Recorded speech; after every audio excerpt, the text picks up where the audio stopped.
The first thing I do when I wake up in the morning is I have a process to remember my dreams. Now, you're like, Jim, why do you want to remember your dreams?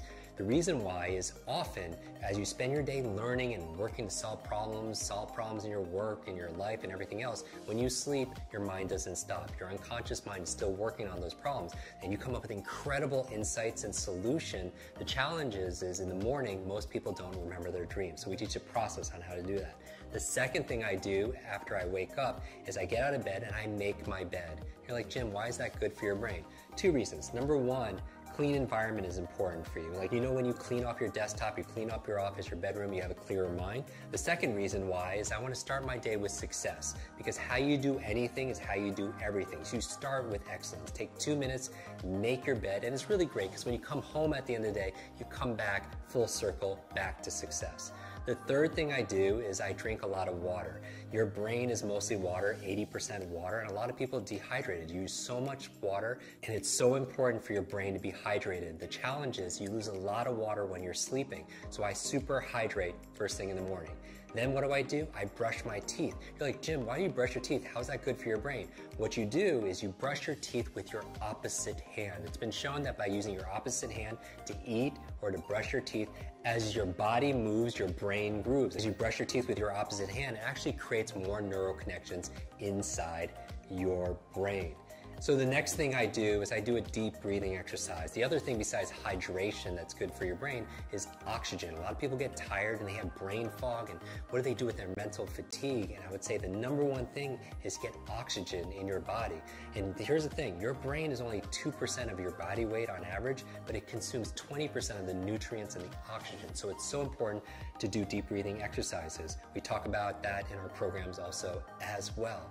What's the next thing I do in my morning routine? I make myself some tea, and I make what I call a brain tea. It has gotu kola, ginkgo biloba, it has lion's mane, it has some essential fatty acids that are there, really good ingredients that boost my focus and my memory. Now, as I'm drinking the tea, what am I doing? I'm actually journaling, because if you want to boost your brain power, it's important to take notes. And I do a whole process where I teach you the best ways of taking notes and making notes, to be able to plan out your day and also to be able to write the things that you're most grateful for. So I go through this gratitude process in my journal because I feel like your brain really thrives on gratitude. Because if you can't appreciate the things that you already have, you're not going to be given the things that you really want. So why do I focus on gratitude first thing in the morning? Well, I have my vision board and then my goals, everything that I want, but I also have a gratitude board, the things that I'm most grateful for in my life. And if you want to feel instant gratitude, just count all the things in your life that you have that money can't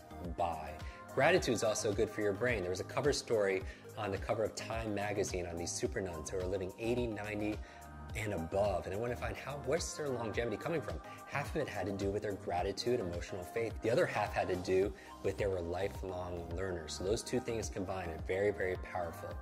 After that, I'm drinking my tea, I'm writing in my journal, because a lot of geniuses write in journals, right? Leonardo da Vinci, Einstein, Marie Curie, all these journals, and they want to do these studies, say, are geniuses writing in journals because they're geniuses, or is it the opposite? It's because they're writing in journals that they become these incredible geniuses of their field. When I'm done drinking my brain tea and writing my journal, the next thing I do is I do some just morning exercises. This is not my exercises for the day, but 3 or 4 minutes of high intensity workout to kind of get your heartbeat going. Because here's the thing, whatever's good for your heart is usually good for your head. Because when I'm getting my heartbeat going, what's happening is I'm getting more blood flow to my brain and more oxygen, and that's very, very important. So what do I do next? I make my brain power smoothie. And you're like, Jim, what's a brain power smoothie? There are certain foods that are really great for your brain, and I teach people how to memorize these foods. And what we do is I just put them all in a blender. So certain foods like blueberries, right? I call them brain berries. There are things like avocado, very good for the brain also as well. Obviously hydration, we're going to talk about all those ingredients in another video. So as I'm drinking my brain power smoothie, what am I doing? I'm reading, right? 20, 30 minutes a day of dedicated reading, because leaders are readers. And you're like, Jim, I can't read a book a week, because the average person reads only about 1 or 2 books a year. But the CEO reads about 4 to 6 books a month, right? So you want to get to about a book a week. So remember, first you make your habits, and then your habits make you. Design the first hour a day to be brain friendly, and you'll win the rest of the day.